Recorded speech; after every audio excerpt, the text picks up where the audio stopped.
9 avqust 2026-cı il mən yenə də Ordubadda, bax bu köhnə məhəllələrdəyəm və yadımdadır 3 ay bundan əvvəl məsələ bax burada çəkiliş edəndə hava şəraiti əlverişsiz idi, yağış yağırdı, amma buna baxmayaraq hər birimiz mükəmməl nəticəyə əmin idik və bu sözümüzün də üstündə dururuq. Bəli, anons verəcəm eksklüziv olaraq.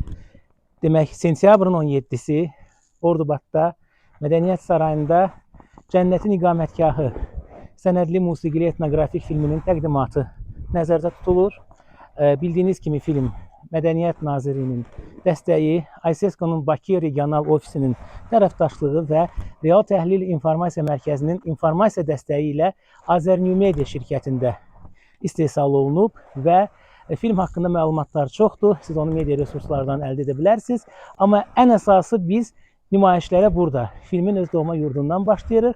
Daha sonra isə Bakı premyeramız var. Daha sonra isə dünya paytaxtlarında bu filmin nümayişi, beynəlxalq platformalarda nümayişi nəzərdə tutulub.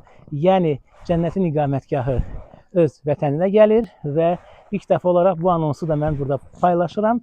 Yeri gəlmişkən bir qədər əvvəl bizim böyük şairimiz Rüstəm Behrudi onun demək, misrasına yazılmış və film üçün yazılmış musiqini, soundtrack'i eksklüziv olaraq başqa bir cover ilə paylaşdı və bu da çox əlamətdardır. Çünki belə bir qayda var ki, filmlər demək, nümayiş olunmazdan öncə, premyeralardan, releazlərdən öncə onların soundtrack'ləri paylaşılır. Məndən hələlik bu qədər.